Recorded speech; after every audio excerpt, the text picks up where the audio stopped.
What really happened on that Thursday here at Augusta High School that led to Chris Wood's death? The fuck is that? Shit!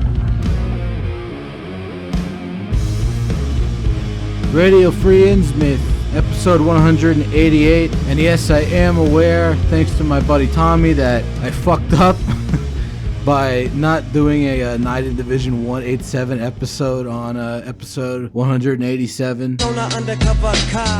That's okay, because this time around, we're going to cover a black metal band. Because there's like a black guy in it.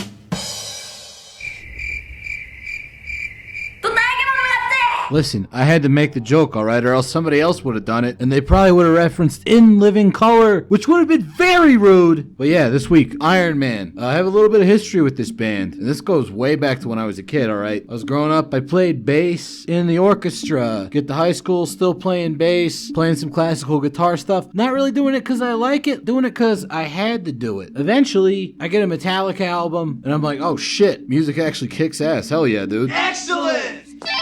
And from there, I get into like harder and harder stuff, your black metal, death metal, rack, fucking whatever. And I was still playing music, mostly sort of like jokey gore grind or black metal bands with my friends. Got dumb names like Retroactive Abortion and Frostworm. But these weren't like real bands that actually recorded anything. I didn't have the chops at the time to play like actual black metal or death metal. The music I did know how to play was stuff that I didn't really like, like classical music or whatever. Later on, I actually ended up getting into classical music like proper. But as far as like actually playing music goes, I was just like, whatever, it's a thing. Fast forward to years later in college, I'm hanging out with one of my metalhead friends and he's like, dude, you can play instruments, we should like jam or something. I'm like, all right, whatever. And we start out just jamming like Saint Vitus riffs and like Black Sabbath, and it's like, hell yeah, this feels like pretty good, dude. And so he was like, dude, you know any Pentagram? And I'm like, I don't really know them. They did like the compilation album, that shit sound like the Beatles, right? And he's like, dude, stop being a faggot, go get Relentless. And I got Relentless and I was like, holy shit, Oh my god! this fucking kicks ass. And they became like one of my favorite bands for all time, and we learned how to play pretty much all of Relentless and Day of Reckoning like front to back, and we were jamming that for a while. I was like, hey man, you know Iron Man? And I was like, I kind of knew them. I never really paid attention to them because like supposed Black Sabbath tribute act, whatever, plus they're named Iron Man, which I love. Black Sabbath, alright, I've done multiple episodes on them, another one of my favorite bands. But Iron Man, that's a boring fucking song, I've heard it too much. But I trusted this guy after the Pentagram thing, so then I went and checked it out, and turns out Iron Man kick ass too. Criminally underrated band. Honestly, I would put them up there with Saint Vitus and Black Sabbath and Pentagram and Candlemass and Trouble. This is fucking blasphemous in more ways than one. I like them more than Trouble and maybe even Candlemass. I don't fucking know. And even though when I started writing up my own music, it ended up coming out as like black metal and melodic death metal, whatever, I like to think that a lot of its DNA has Pentagram and Iron Man in it. And hopefully through this episode I can convince you of the greatness that is Iron Man, and particularly the greatness of Alfred Morris III's guitar playing, which was a massive influence on my own playing. So much like all that garbage you just heard, Iron Man has a pretty convoluted backstory. It goes back to like the late 70s, early 80s, a band called Force that existed all through the 80s, just kind of doing like demos and singles and shit. Also sort of turned into another band called Rat Salad, depending on how you ask. Half the stuff I've read said that in like 1993, some like fly-by-night doom metal label re-released an old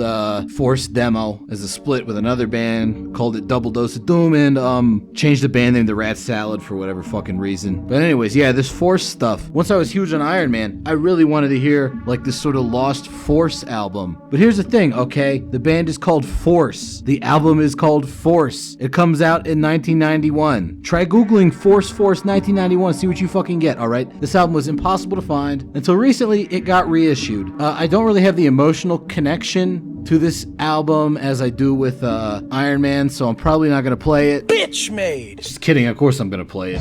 Here we go, 1984.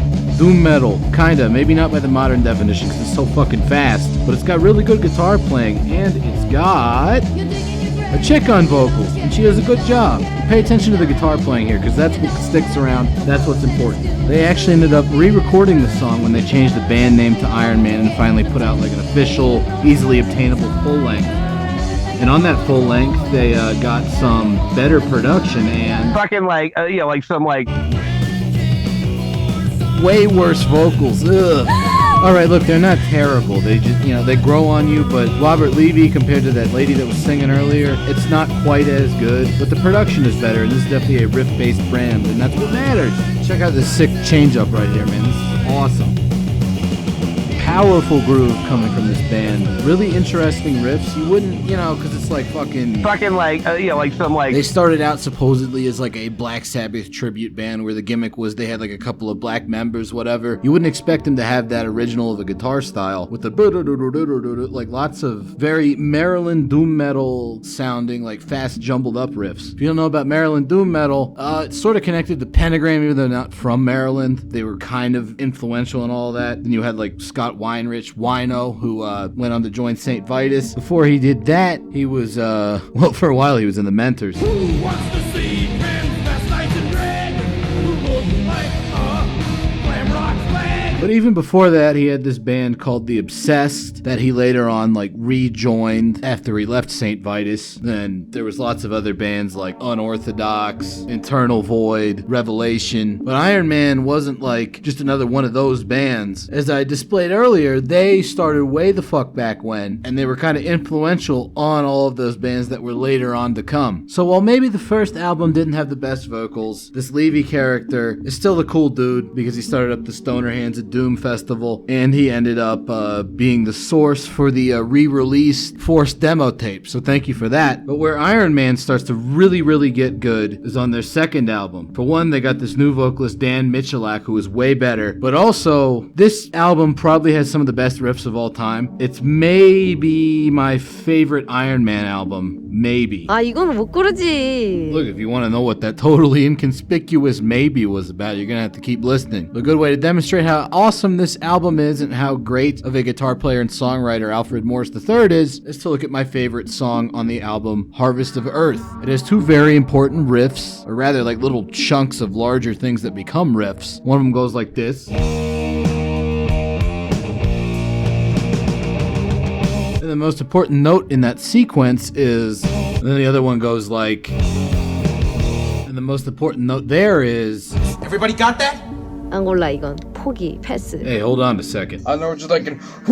That note wasn't even played in the second riff that you played. Also, both of those so-called important notes are the same note. One's just an octave higher than the other one. Rest assured, all of this will make sense once you hear the song. Okay, so the cool thing here is this song is based entirely around grids of chords. Right now we are going from the 10th fret to the 12th fret on one string, and the 10th fret to the 12th fret on the other one. Simple riff, but he kind of muddles it a little bit with his interesting technique with kind of pulling on and off the string. The reason he can do that is because the root note of this riff that he is chugging right now, that is literally an octave up from the lowest open string on the guitar. And also it lets him do that, where he dips down into a different grid of chords based on the 3rd fret right there, where he plays kind of like a little minor scale, but then jumps down to the open string. And that open string is literally the same note as sort of the root of this riff. It's just that in this riff it's played an octave higher, so he's just jumping between these two grids. Really cool stuff. Also, this is an awesome build-up right here. You can tell he's about to go into some wacky stuff. And this is where we're going to really utilize that open string and really mess around with that jumpy riff. Right there. Ba-na-na-na-na-na. That ba-na-na-na-na thing is literally pretty much the same notes as that ba-na-na-na-na thing from earlier. These are simple things, but he arranges them in fairly complex ways, and the whole song fits together very nicely. I also really like this little counterpoint to that da-na-na-na-na part. That is really good stuff. Also, the vocals, classic doom metal stuff going on there. Great vocalist, this guy. But I mostly just wanted to talk about how great the guitar playing was on this, because that's the part that influenced me a whole lot. And this album has a whole bouquet of really cool songwriting and riff choices. For instance, we have a song where he actually utilizes very different riff styles right next to each other to kind of contrast points of view between somebody getting blown up by bombs dropped from an airplane as opposed to somebody in the airplane dropping bombs on people. It's like an emotional state contrast. First point of view is the people being killed by bombs dropped from an airplane. You'll know that the swinging groove common to most Iron Man riffs is really only present in the transitions between these spooky melodic bits. Also, the vocals are much more despondent sounding in their run through an effect that makes it kind of sound like a radio voice. Interesting stuff, very cool songwriting there. And then the transition, this is the people blowing them up. Note the massive tone shift, but it's completely smooth. That's a really interesting way of writing songs. So yeah, the guitars and the vocals are great. Aren't we leaving something out though? Not just great guitars and vocals, this album also has some Dank ass drumming with these like cool kind of like skittery tom roll things here. Really fitting in well with Alfred's very strange like jumbled up yeah, like that. Also cool contrast here, moving from that very spastic sort of drumming into this more standard groove with a more standard groove riff. This band is big on doing cool transitions like that. Speaking of cool drums, check out that fucking cowbell. That is sick. I use that. But would you believe? The benefits don't stop there. Because we also have a Dank ass instrumental song. I mean, I love Supernaut off of Black Sabbath Sabotage, but I gotta say, instrumental song on this album, better. Much riff heavier, no goofy keyboards, none of that. Just solid fucking riffs, epic fucking build-up. The lead guitars are used in a downright orchestral manner, as you are about to hear. Look at this. Just slowly ascending lead guitar over these awesome like rolling chug riffs. Excellent songwriting. Cannot recommend The Passage enough. If you want to get into Iron Man after listening to this, just go buy The Passage. I think Shadow Kingdom still carries it. The album after this one, Generation Void, has the same vocalist and it's just as good. But then Iron Man kind of vanished for a bit and didn't come back until 2009 with an album aptly titled I Have Returned, which was quite good. But you might have remembered earlier on I was doing that super conspicuous maybe shit concerning The Passage being my favorite Iron Man album. 그리고 진짜 제가 해보고 싶은 게 Yeah, see, you remember. Well, The Passage is actually probably tied with another album for my favorite Iron Man album. That album being the album that came out after I Have Returned. It was entitled South of the Earth, and it had 3 secret weapons that make it amazing. One, Alfred Morris III's guitar playing, because he started incorporating a lot more like wah pedal shit, and it was very interesting. 2, they have a new bassist, Louis Strawn, who is great and had actually played on I Have Returned as well, but on this album he's working with 3, their great new vocalist, Screamin' Mad D. This isn't yelling. This is yelling! Who is notable not only for his vocal work, but also for doing H.P. Lovecraft audiobooks and even writing some of his own cosmic horror short stories. Boo! Haunted house. So in addition to these great vocals, he also brings probably my favorite Iron Man lyrics. But enough fucking jibber-jabbing about that. You want to see how that shit all worked together. Production on this album is perfect because we have this super dirty, fuzzy guitar tone and then this super clean but super loud bass tone. So the guitar sort of like encases all of these bass grooves. It's very interesting. And yeah, like I said, Screaming Mad D, great vocalist. Some people might not like him. These people are wrong. These are objectively amazing vocals. Also, check out the bass here. He's going to start doing these weird little like arpeggiated things kind of running under the riffs since the guitar sound gives it so much space to do so. That was cool, I like that. What a nasty sliding groove riff that is. Also this part right here. That's actually very similar to the riff in Harvest of Earth, which we all know I enjoyed quite a bit. And this was actually the second Iron Man album I learned how to play pretty much all the way through. Great vocals. And then watch this part. This is weird little like proggy shit. Scales going up and down on all the instruments. There's that wah pedal. I told you it was coming. That's so fucking filthy. I love that.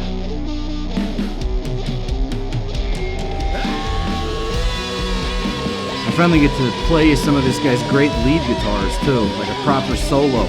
Total Sabbath worship, but you're probably wondering, why do they call this vocalist Screaming Mad D? I haven't heard too much screaming yet. Well,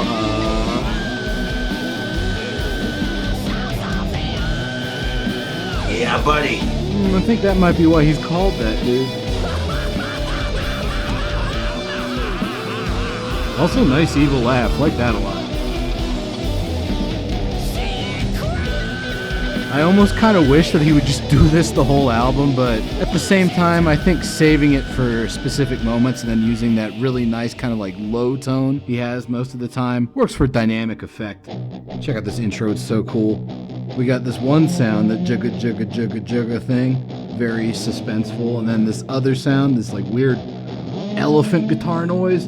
I don't know how to describe it, but it's super neat, and it builds up into... I bet y'all thought Al was just using that wah pedal on his guitar. No! Lewis does it on the bass too, and it's so sick. That is fucking awesome. Absolution raining down. I feel like we're gonna hit something heavy in a minute. Retribution draining out. Right around now. That's good stuff. Here's some Scream Mad D, man. Hell yeah. I can't even like review this that well. I'm just like, dude, this is so sick. It's not my fault. This album gets me.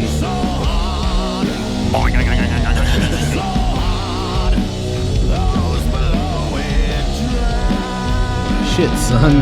Cut down on the Sunflower Lecithin. But yeah, if you're gonna get any two Iron Man albums, just get The Passage and South of the Earth. They're both perfect. Get all of them though, they're pretty good. Unfortunately, after this, Alfred Morris III, and yes, you have to say his full name every time, passed away. Fuck! The fuck is this? I know, right? That shit hit me hard too when it happened. That means no more Iron Man albums. The remaining band members have started a new band called Spiral Grave that I'm not going to be playing tonight. You're a bitch! Because one, this episode's already running long, and two, I haven't listened to any of it yet. Bitch made! Although judging by the quality of musicianship on the File Iron Man album, it's probably good. I don't know. But yeah, that's Iron Man. Listen to them. Don't be put off by their name. They're fucking great. Fucking love you guys, let's go! I'm dying in this fucking country ass fucked up town.